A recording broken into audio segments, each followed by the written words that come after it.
అర్ధరాత్రి వచ్చారండి పోలీసులు. అర్ధరాత్రి దొంగల గోడలు దూకి దౌర్జన్యం చేసి ఎలా ఉందంటే అసలు ఈ పరిపాలన ఏంటో నాకు రాక్షస పరిపాలన ఉంది, బ్రిటిష్ పరిపాలన ఉంది. ఈ రోజు చూస్తున్నాం 3 గంటలకి 2:30-3 మధ్యలో వచ్చి గోడ దూకి 200 మంది పోలీసులు ఇంటి లోపలికి వచ్చేసారు. వచ్చిన తర్వాత తలుపులు బద్దలు కొట్టేసి దౌర్జన్యం చేస్తుంటే మా చిన్నబ్బాయి రాజేష్ మాల్లో ఉన్నారు. ఆయన కూడా బయటకు వచ్చి ఎవరు కావాలి మీరు అడిగితే నేను తీసుకొస్తాను, ఎందుకు మీరు తలుపు కొడుతున్నారని అడిగారు.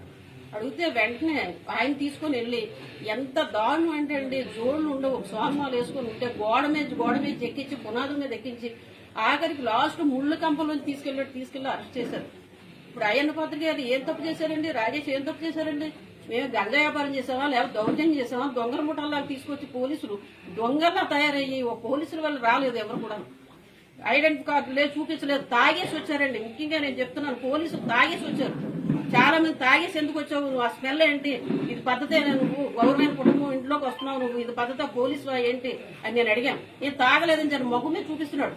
అంత దౌర్జన్యమైన పరిపాలన జరుగుతుందండి. నా రాజేష్ కానీ అయ్యన్న కోతరి గారిని హాని ఉందని చెప్పి సందర్భంగా తెలియజేసుకుంటాను. పోలీసు ద్వారా ఏం చేస్తుంది ప్రభుత్వం, వాళ్ళు ఏ విధంగా చెప్తారో ఆ భగవంతుడికే తెలుసు. మీరందరూ కూడా అండదండలుగా వాళ్ళు ఏ విధంగా శిక్షించాలంటే తీసుకుని వెళ్ళి ఏ రూట్కి వెళ్ళాడో ఎవరికి తెలియదు. ఒక కారు తీసుకొచ్చారు, ఆ కారులో తీసుకెళ్తామన్నారు, ఆ కారులో లేదు. జీప్ తీసుకొచ్చారు, జీప్ ఎక్కిచ్చారు కారు అని చెప్పేసి. ఒక నోటీస్ లేదండి, ఎఫ్ఐఆర్ లేదండి. ఏ విధంగా మరి అరెస్ట్ చేస్తారో నాకేం అర్థం కావట్లేదు. వాళ్ళ వల్ల అయితే మాకు హాని ఉంది, పోలీసులు అని ప్రభుత్వం వల్ల కూడా ఎంత పగ పెట్టేశారంటే. ఏం తప్పు చేసామండి, ఏ నేరం చేసాం మేము? పోలీ ఏమైనా చేశారంటే పోలీసు చేశారని చెప్పండి. ఎందుకంటే దొంగలా రావాలి, గోడ దూకి రావడం పనే ఉంది. నేను అడిగాను, మీరేమైనా ఉంటే చెప్పండి, నేను తలుపు తీస్తాను, మీకేం అంతే తప్ప గ్లాసులు బద్దలు కొట్టేసి తలుపులు బద్దలు కొట్టేసి అదేం పద్ధతి అండి? రాత్రి మీద దౌర్జన్యం, ఎంత దౌర్జన్యం అంటే 3.5 సంవత్సరాలు కూడా నరకం చూపిస్తున్నారు. ఏంటండి ఆ శాడిజం, ఏమనుందండి? తీసుకెళ్లి ఏం చేద్దాం అనుకుంటున్నారు? వాళ్ళిద్దరికి కూడా మా రాజేష్ గాని అయ్యన్న పాత్ర గారి ప్రాణహాని ఉందండి.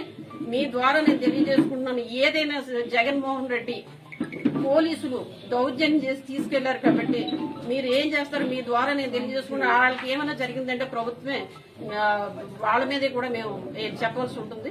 మీరు ఒకసారి ఆలోచించి మీ ద్వారా నేను వేడుకుంటున్నాను. మీరు ఇటువంటి పరిస్థితి ఏ పొలిటీషియన్ కి కూడా రాకూడదండి.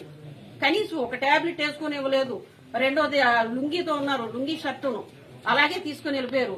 హాయ్ ఫ్రెండ్స్, మా టుడే టుమారో యూట్యూబ్ ఛానల్ చూస్తున్నందుకు చాలా థ్యాంక్స్.